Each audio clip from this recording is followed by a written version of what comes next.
Hello, everybody. We're just going to wait a few minutes here to let everyone in.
Thanks for your patience, everyone. We're just waiting for a few more people to join, and we'll get started.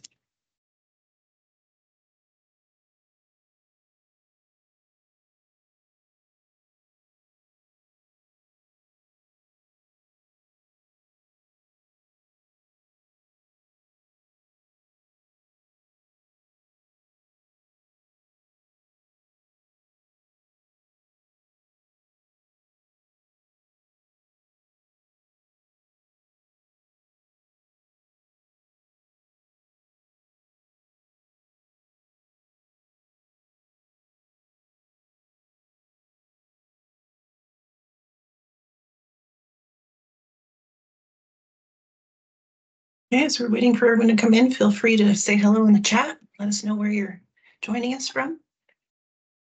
Maybe you can let us know if you have more of a background or interest in the plants or the pollinators. We'll have a little competition.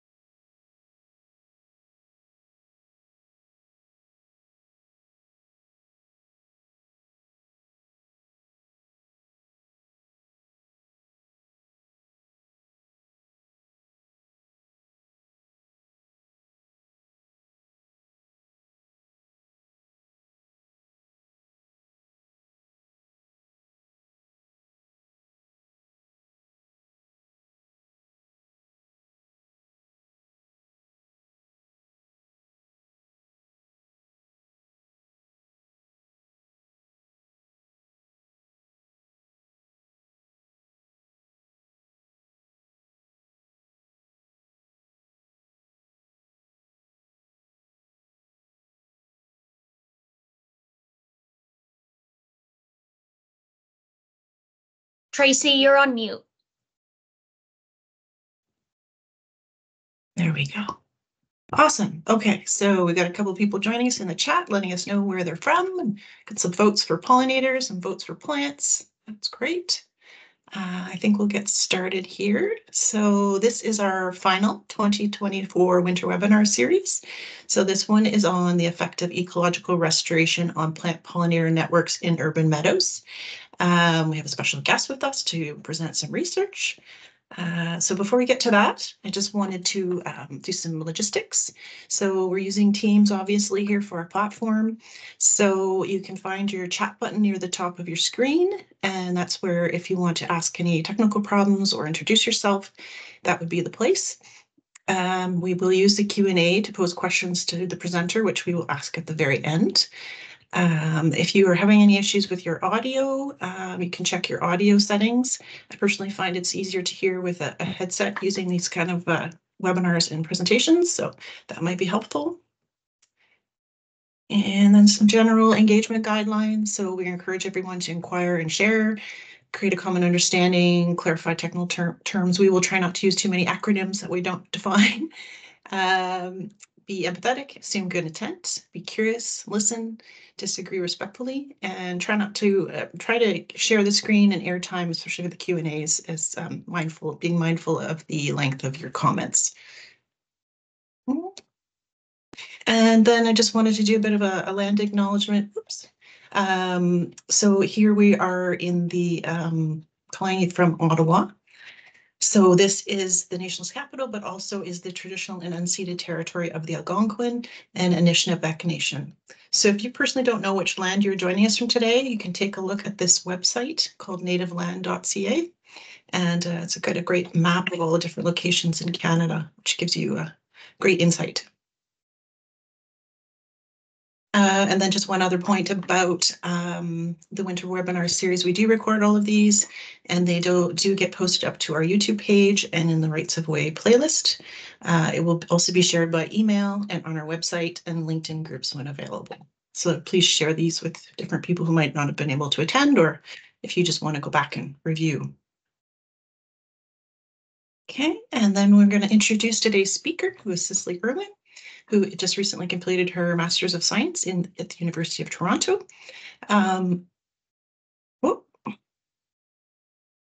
So you completed your Bachelor of Science at the University of Guelph, where she was a recipient of an NSERC undergraduate research position in Dr. Nigel Rain's lab. Sisley's research focused on the pollination ecology of the endangered native plant species. I'm going to get this wrong. Areolaria pedicularia. And then Sisley then completed her Master's of Science at the University of Toronto with Dr. Scott McIver, where she worked closely with the Toronto Region Conservation Authority, also known as TRCA, on the effect of ecological restoration on plant pollinator networks in urban meadows. After working as a team member on the Meadowway Restoration Project with the TRCA, she is now a returning PhD student in Dr. Scott McIver's lab, where she worked on a joint project with the University of Melbourne. Her research is focused on how to assess urban temperature will scale with land use change and how this in turn affects plant-pollinator interactions. She's most excited to investigate this through pollinator dispersal preferences and thermal stress tolerance across life stages. Sorry. And I'm going to ask Sisley to share her screen and get started. Welcome. Thank you. This hopefully won't take long. My laptop is being slow today.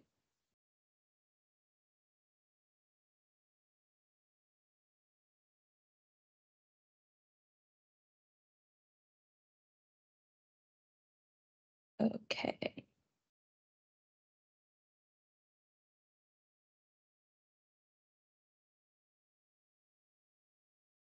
Okay, can everybody see my first slide?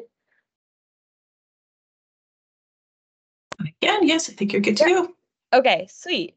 So, hi everybody. My name is Sisley. I am a PhD student in Scott McIver's lab at the University of Toronto, and today I'm going to be presenting my master's research, which is focused on the effect of ecological restoration on plant pollinator networks in urban meadows.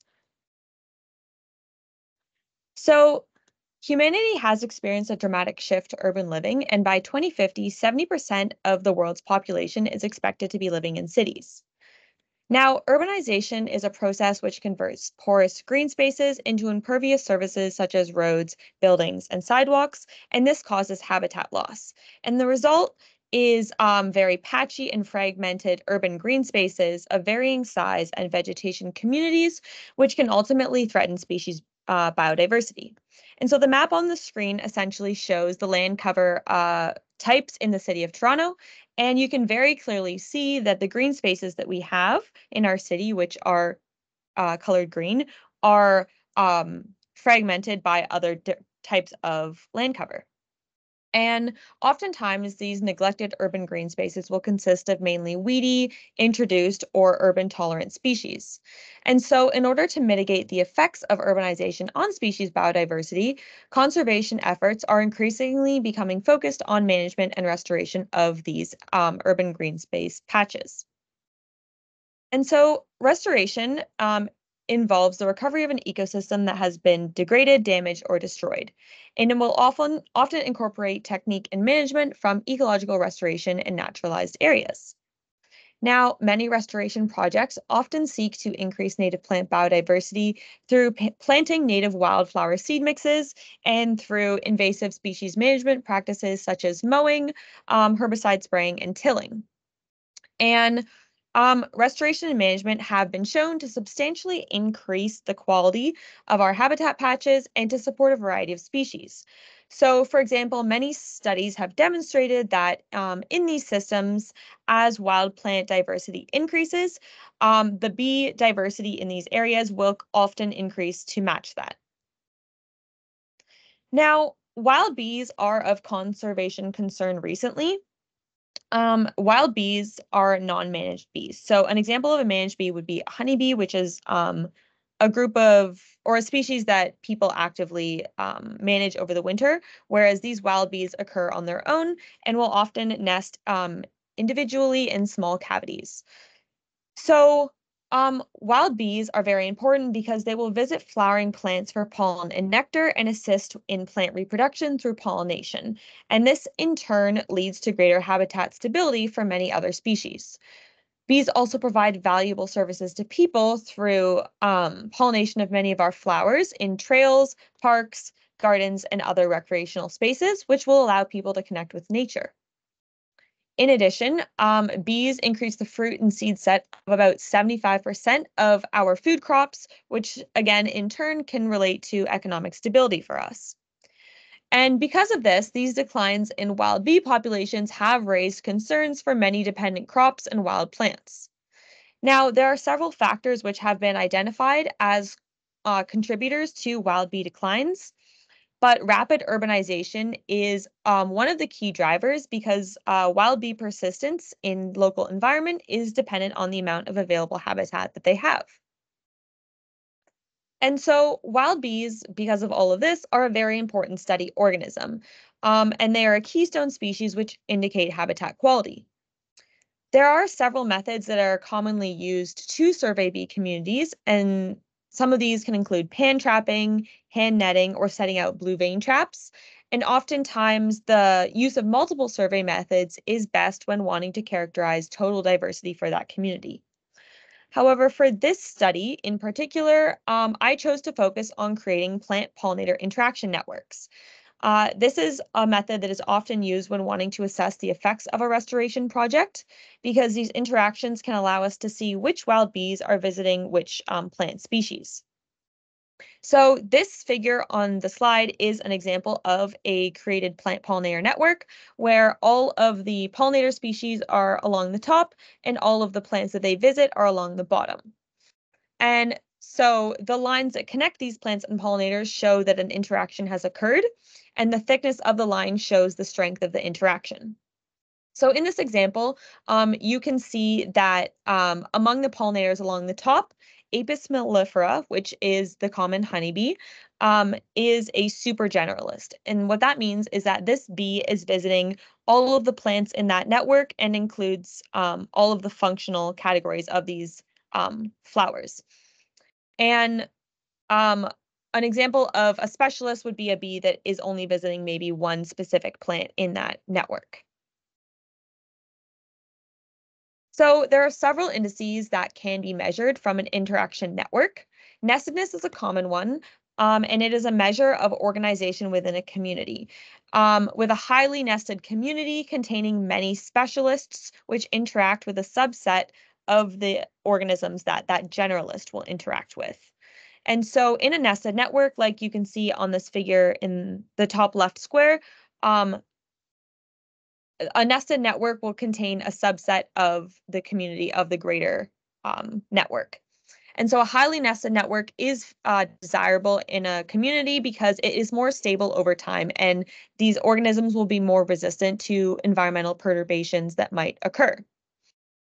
Um, Another thing that we can look at is the size of the network, which is characterized as links per species. So in the top figure, this is a network which has low links per species, and it was taken from a habitat of poor quality. So there were not a lot of available floral resources, and therefore it supported fewer pollinating individuals.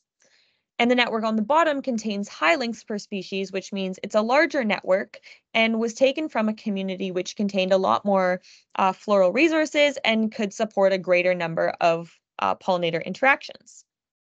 And again, I've just highlighted the difference between a generalist and a specialist in this network.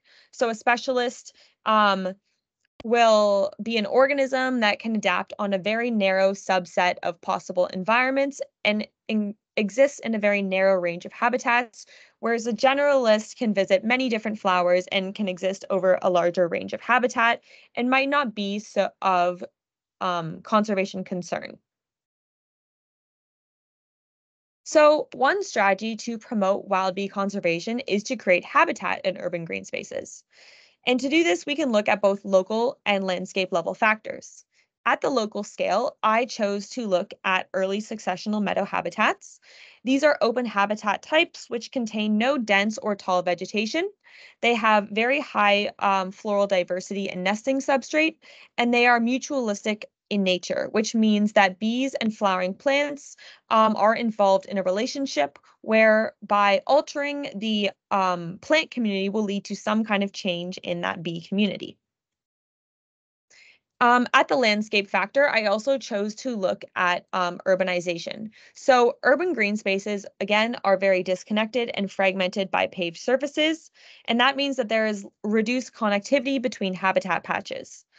Um, and small bodied bees, which cannot travel far distances from their nest site to forage, are impacted by this because these paved surfaces will be a barrier to them. And research by Fortel et al. Has actually found that bee diversity does peak when land cover reaches about 50% impervious surface, meaning that bees can exist in urban habitats, but there is some level of urbanization which has negative effects on species overall. And so, in recent years, electric power corridors, which are known as hydro corridors in Ontario, have been identified as ideal locations for habitat restoration.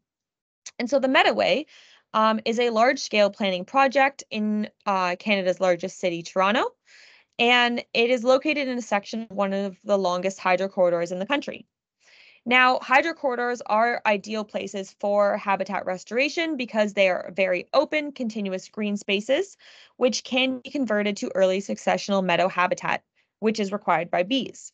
So, no tall vegetation, such as trees or shrubs, can grow in these meadow habitats.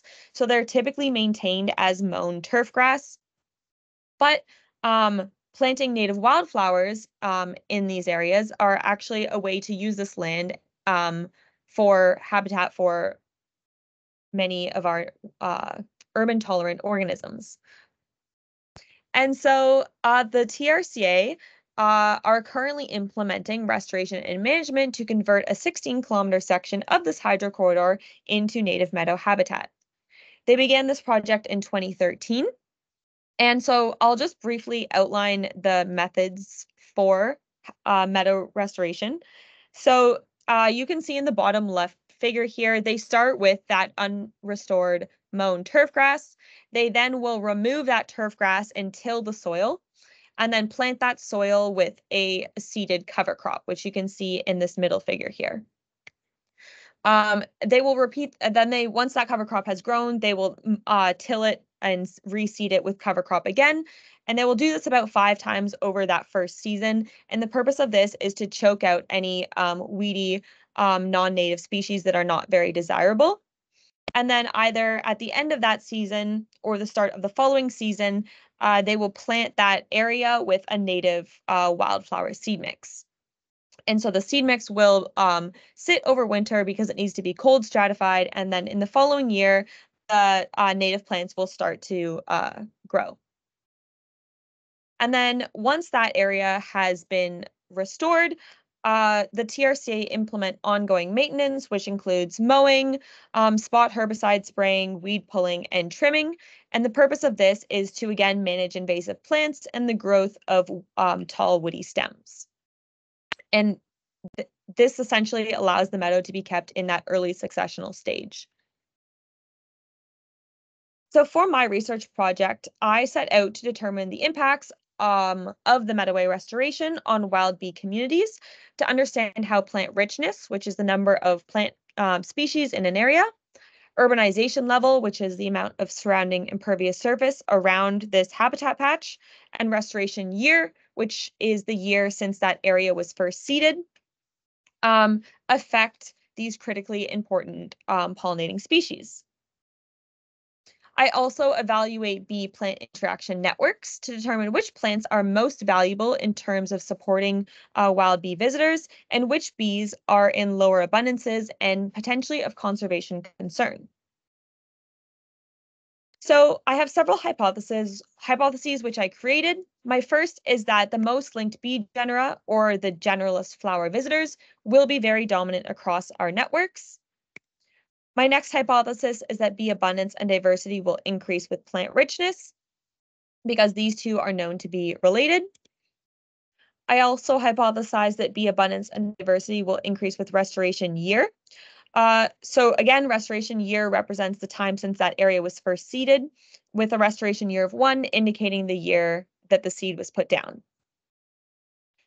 I also hypothesize that bee abundance and diversity will decrease with urbanization level because, again, fragmented landscapes are known to have negative effects on pollinator communities. And lastly, looking at my networks, I expect that restoration year will be positively correlated with community nestedness because nestedness is known to increase with the number of species interactions in an area. And we expect to see more species interactions in these older restored sites because the plant community is more diverse and should support a greater diversity of the wild bees. So for my fieldwork, I conducted surveys from June to October in the year 2020 and 2021 on a weekly basis. I surveyed 11 sites, which were spread out across 7 sections of the Meadoway. These sites are highlighted by black dots on this map here, and the different colors of the on the map represent different sections, the 7 different sections of the Meadoway. I conducted in each of these sites timed 20-minute surveys where bees were collected on flowers using a bee vacuum, which you can see in this bottom right figure. I recorded the flower species that bee was actively foraging on, and then bees which I could not identify in field were taken back to the lab so that I could identify them, and the bees that I could identify in the field, I released. For my analysis, I created linear mixed effects models to determine the effects of my independent variables, which include plant richness taken from those plant-pollinator interaction networks, impervious surface, which I calculated using 2018 City of Toronto land cover data. I calculated impervious surface from within a 200-meter buffer of the site. And this is a measurement that is commonly found in the literature as it represents the approximate foraging range of many small-bodied bees. So bees won't really travel much further than 200 meters, which is why I was interested in what the landscape was in that area. And then I also was interested in restoration year as a continuous variable ranging from, at the time, restoration year of 0 to a restoration year of 8, and as a categorical variable where I grouped all of my unrestored sites, my newly restored sites, and my fully restored sites together. And I did this in order to include as much variation as possible in restoration year because I figured that it would be a very strong predictor. The dependent variables that I were interested in include bee abundance, bee richness and diversity, and then those network indices. So for my results, I found that bombus, or the bumblebees, were highly dominant across all of our sites. And this is a known super generalist bee, which will forage from a variety of resources. And it was especially dominant in our most restored sites, as you can see on this figure here, where the y-axis represents genera and the x-axis represents counts of those species grouped by restoration year. So you can see that Bombus was highly dominant across all of our sites, specifically restored sites had a lot of them. I also found some interesting results. Some of our sites included some numerically rare genera. Some of these were kleptoparasites, which are known to be an indicator species. So kleptoparasitism is a specialized bee, which will lay their eggs in the brood of host bees. And so they can indicate a more diverse community because if the kleptoparasite is present, that means that the range of bee hosts that it is visiting is also present. And so some of the kleptoparasites we found were Coleoxys, Trapeolus, Nomata, Stelis, and Sphecodes. And these were also all found in restored sites.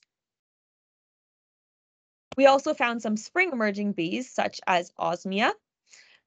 This is an important finding because spring blooming wildflowers are often absent from wildflower seed mixes, and Osmia specifically do rely on flowering fruit trees when they emerge in about May, early May.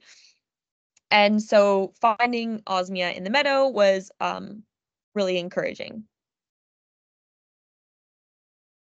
We found that plant richness had no significant effect on wild bee communities. We did not expect this result because plant richness and restoration year were correlated, which means that as the restoration age of that site increased, we did see a greater number of plant species. However, due to turnover of the plant community, this might have caused an insignificant effect. So the bloom period of many dominant flowering plants in the meadoway seed mix will often last 1 to 2 months max. So as the season progresses, the actual number of flowering plants might stay the same, but the species which are present are changing. So, as an example, early in the season, we see a lot of milkweed and false sunflower in bloom, which are providing resources to bees. But then later in the season, in September or even August, that bloom has died off, and instead it switches to New England aster or Canada goldenrod as the primary resource for bees. We did find that restoration year was positively correlated with bee abundance. This is consistent with other studies, which has found that bee abundance and richness will increase together.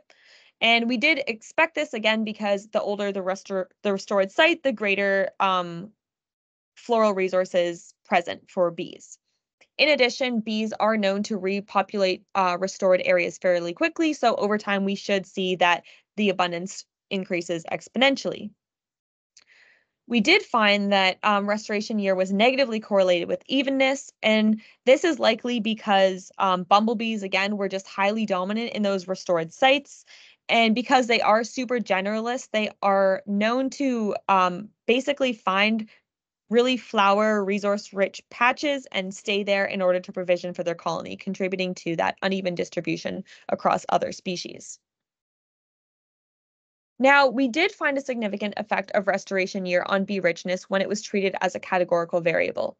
So when I grouped my sites into unrestored, which represents a restoration year of 0 and is these turf grass sites, as you can see in the bottom left little square, newly restored, which would be sites that were recently seeded with wildflower mixes and contain some native plants, but maybe those plants are not as mature. And then fully restored sites, which contains seed mixes that are much older and a lot of flowering resources present. We did find that there was a strong effect on bee richness. So those fully restored sites, again, had the greatest number of bee species, which is what we wanted to see.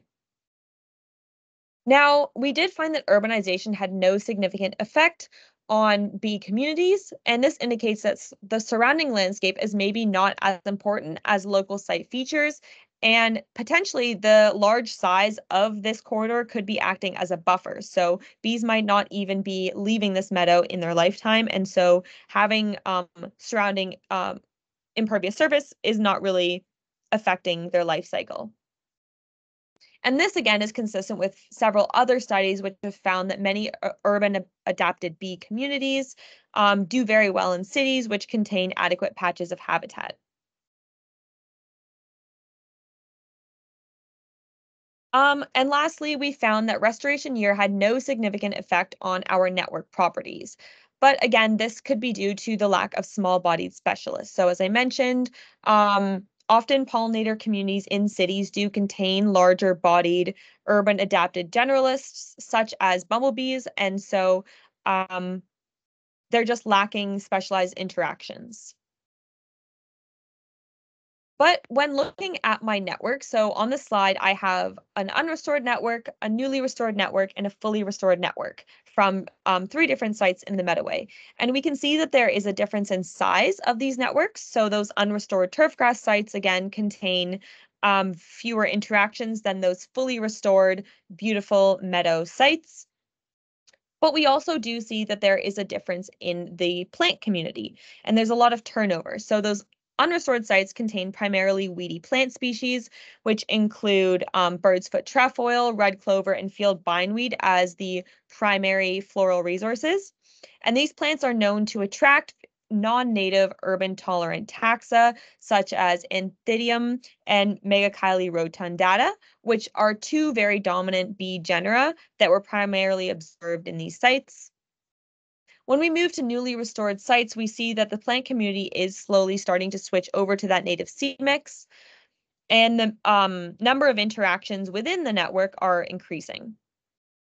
And then finally, at the fully restored sites, we see that the plant community is now primarily native seed mixes.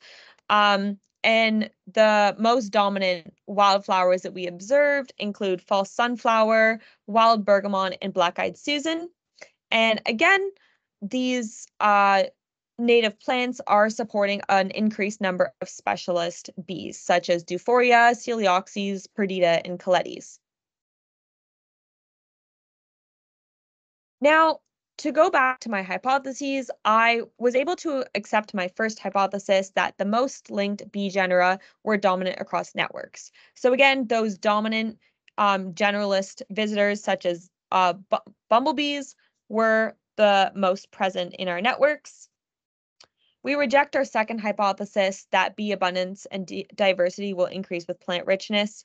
So there was no variation between those unrestored and restored sites in bee abundance and diversity. Again, likely because the spontaneous vegetation was still providing resources for bees. And so if we remove spontaneous vegetation from this analysis, we would probably see a very clear trend, but removing them would undermine the value of this vegetation as a refuge for many wild bees in the city. So for example, bird's foot trefoil, which was very dominant in these unrestored sites, is known to produce a lot of nectar and be highly attractive to bees. We accept our third hypothesis as restoration age was a key predictor in bee community composition, and several studies have found that restoration age will lead to more specialized bees being present. And we did see that with the presence of some kleptoparasites in our fully restored sites. We do have to reject our fourth hypothesis as urbanization had no significant effect on bee communities, again, potentially because of the size of this habitat patch. And we reject our fifth hypothesis as network indices were found to be insignificant, but this might change when we conduct our species level analysis. So for now, my networks were created based on family grouping. But once we group to species, we might see that there are more specialized interactions, which can create a more stable nested structure that we would hope to see. So overall, when considering the effects of a restoration, our project revealed that the local site level features, such as plant richness and age of that plant community, was more important than surrounding landscape at predicting pollinator community interactions. So relating back to our networks, we found that our surveys included only 35% of the plants included in the Meadoway seed mix. Our unrestored sites contain a lot of spontaneous, non-native wildflowers that were again identified as being very attractive to generalist bee visitors and are potentially still beneficial. We also found that the restored sites had several dominant native plants, which ranked very highly in supporting wild bee visitors, and most of these plants were from the aster family. So, in conclusion, there is value to linear corridor habitat restoration, and local habitat is important. As native plants establish, we see that there are more specialized bees and a larger community. However, restoration age is the most important, but it will take time to see these changes observed. So, again, those older restored sites were occurring at like 5 to 8 years post restoration. So, there is a bit of a lag in species response. Now, there could be other landscape factors of the linear corridor that make it so beneficial, potentially size of the habitat patch. So, future studies should assess the role of habitat connectivity in determining bee community success. We found that bee communities are expected to change as resources available to them are altered, leaving some species potentially as winners and losers. And so there were many numerically rare and small bodied ground or stem nesters which may not be benefiting from this restoration. And it could be potentially because there are management practices that could be disruptive. So I suggest that management regimes should be altered to include bare patches of soil, logs, or woody debris. And this can create nesting habitat for ground and stem nesting bees, which might not have that habitat available to them because of the loss of all debris in this initial mowing and tilling of the soil.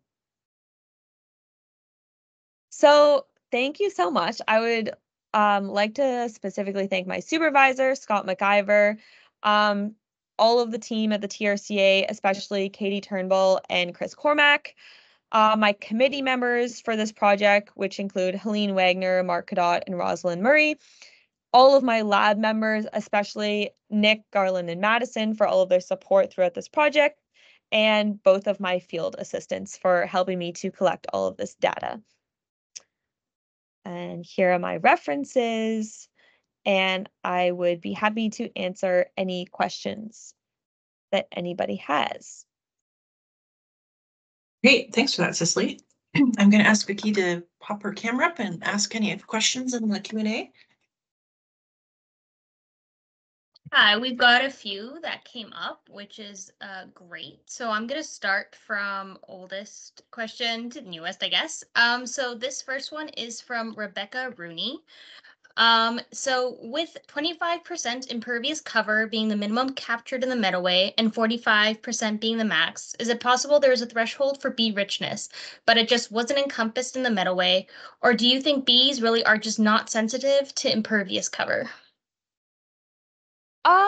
I think the more and more there are studies coming out which are indicating that it is less so the landscape. And especially in Toronto, most of our bees are tolerant of these dense impervious covers. A lot of our cavity nesting bees, when we in other projects have put out nest boxes in super paved areas, they are heavily occupied, and oftentimes even in these paved areas, there are a lot of cavities which bees will nest in. So I think that it is more dependent on the resources being present for them. So if there's nectar and pollen for them to forage and build their nests and provide food to their offspring and to their themselves, then I think that is what is more important than the impervious surface.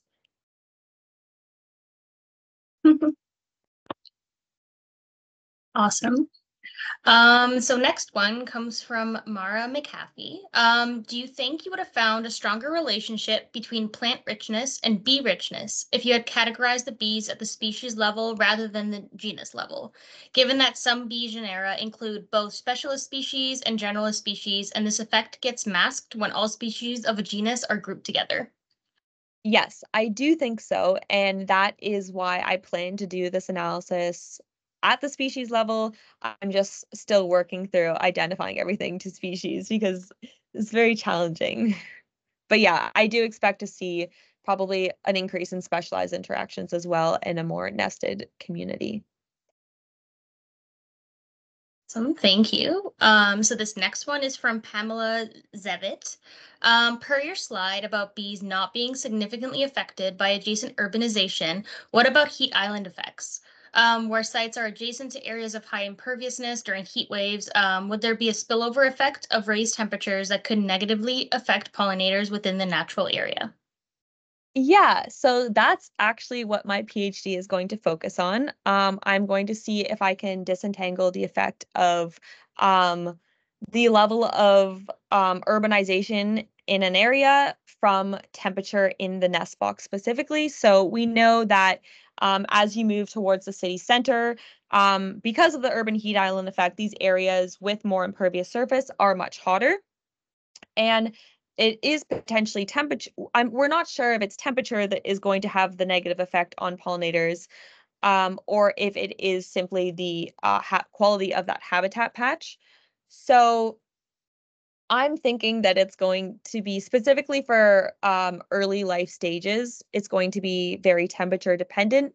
And resource dependent. So if in a very urban area, um, there are still floral resources, then the mother can still provide food for her offspring and the offspring should be okay. But again, bees do have like critical thermal maxima, which is like the temperature that they can function at before they reach mortality. And in with the urban heat island effect, if temperature is too hot in these impervious areas, then we might see a lot of desiccation or even increased rates of parasitism because that's known to be correlated with temperature.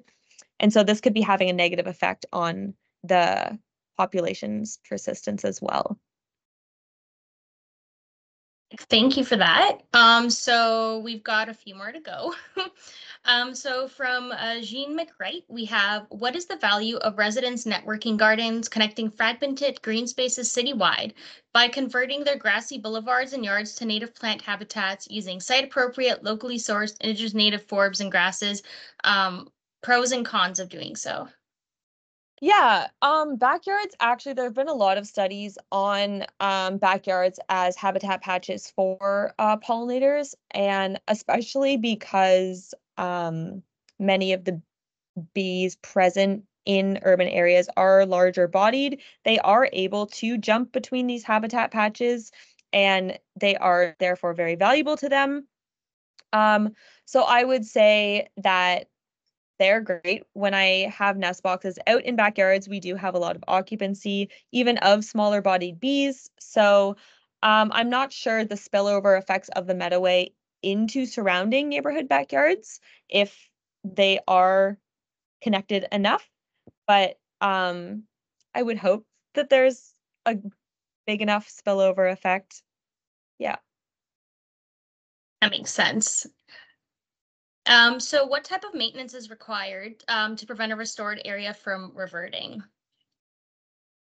Um, well, I think primarily the issue would be the invasion of non-native plant species. So dog strangling vine and Canada thistle are huge problems across our city. It's something that the TRCA are actively working to manage.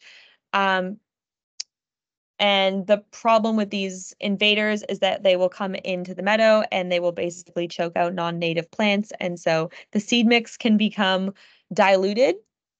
So, yeah, I think that's probably the greatest obstacle in cities.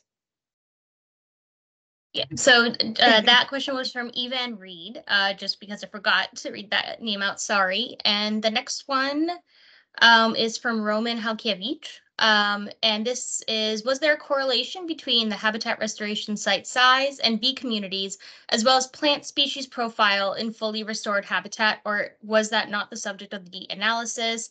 The comment accompanying that was that this is something that would be practical to know in public park setting to justify future projects in smaller areas.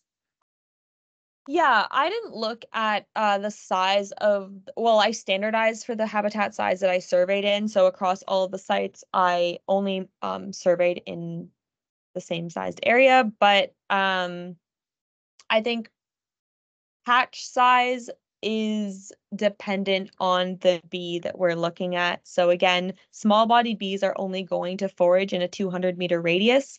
So having a very small habitat patch could be okay for them, but for a larger bodied bee such as a bumblebee or even honeybees, they can travel up to several kilometers and so would require adjacent patches of habitat to support them.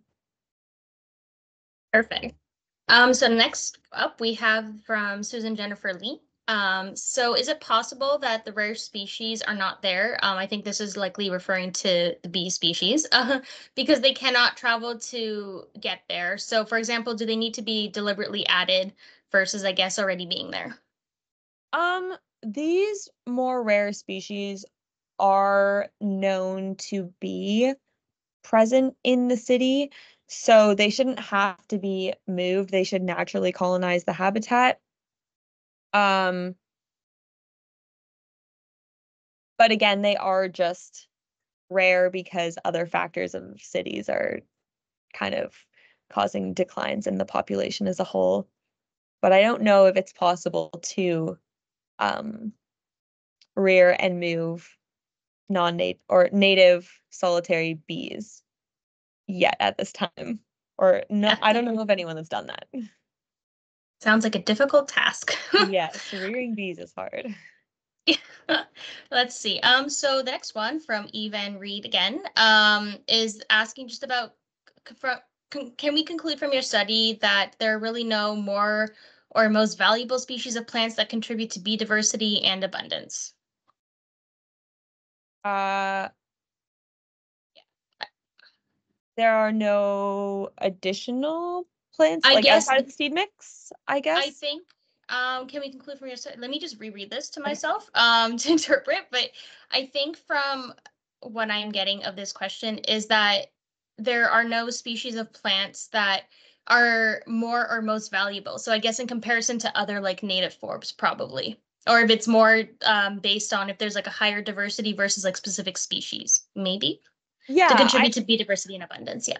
yeah, there are definitely certain species that are known to be highly attractive because they are in bloom for long periods. They produce more nectar or more pollen resources than other flowering plants.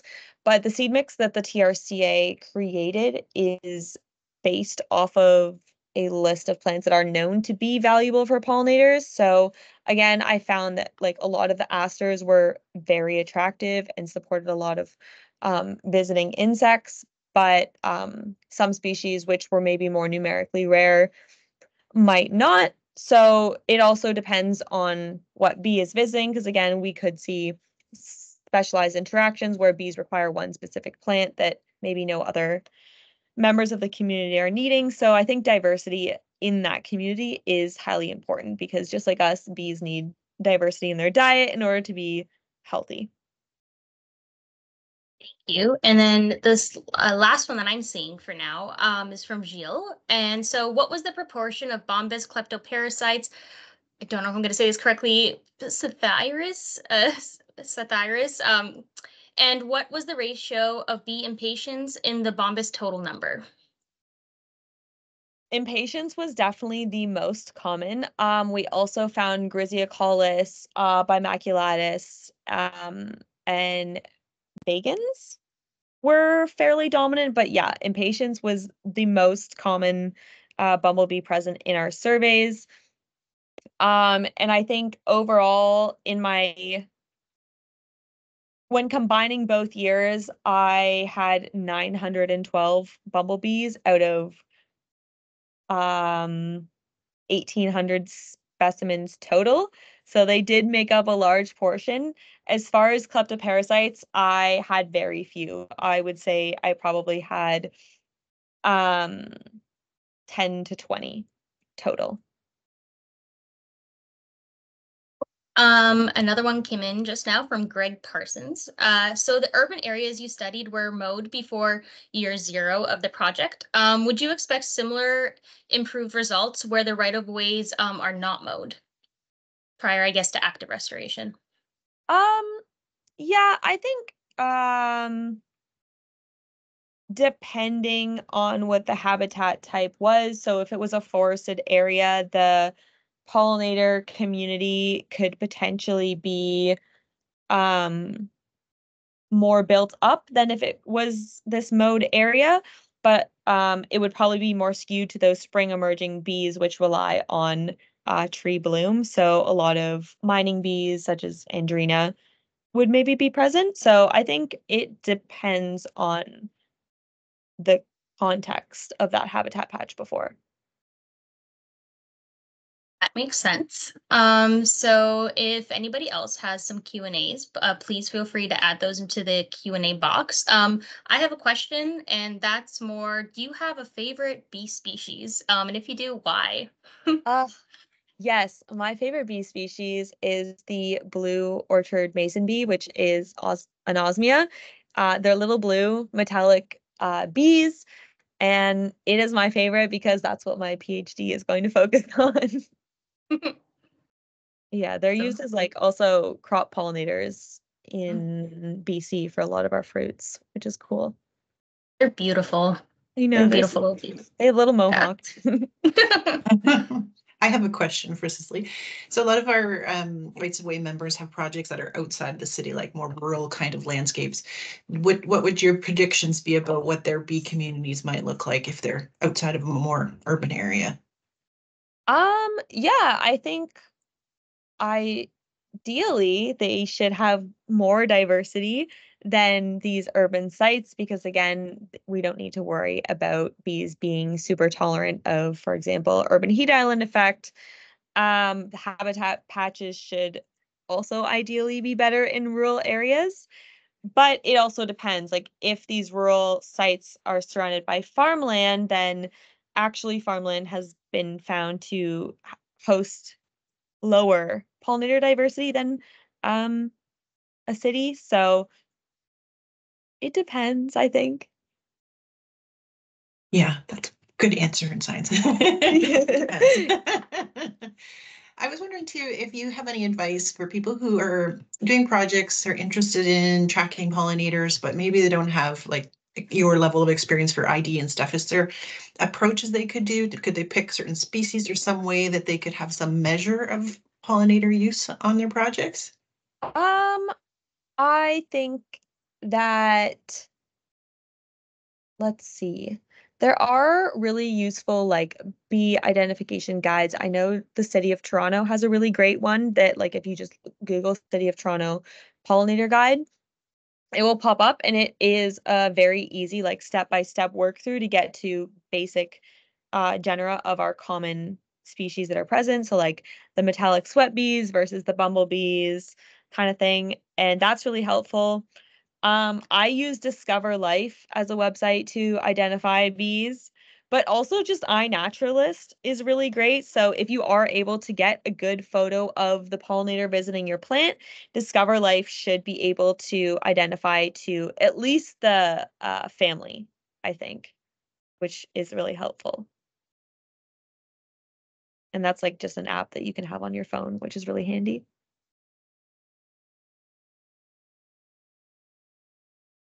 Great. Do we have any other questions, Vicky?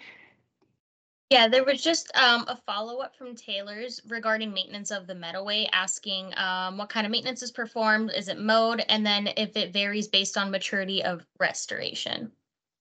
Yeah, so I think for maintenance, the sites will be mowed periodically over the years to encourage regrowth, but every season the TRCA tries to mow, like hand mow specific patches of invasive plants as a primary way to kind of control for that. And then we'll also cut down any woody stems that are growing because we don't want any woody stems interacting with those wires as well as woody stems such as like, I don't know, burdock will spread pretty quickly.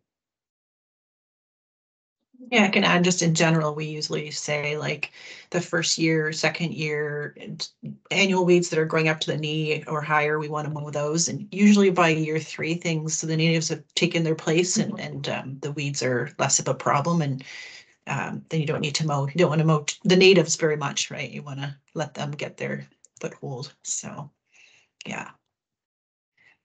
So I think that's it for Q&As, unless anyone else has got a burning question they want to throw at Sisley. Guessing no. Okay. Thanks very much, Sisley. That was great. Thank you. I just have one more slide here.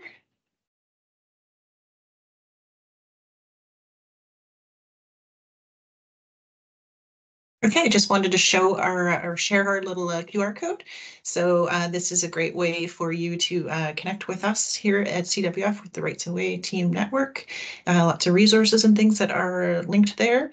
You can always send us an email, obviously. And I want to thank Sisley again and thank all of our participants for great questions and great discussion on a very important topic. So thanks very much. Have a great day. Much.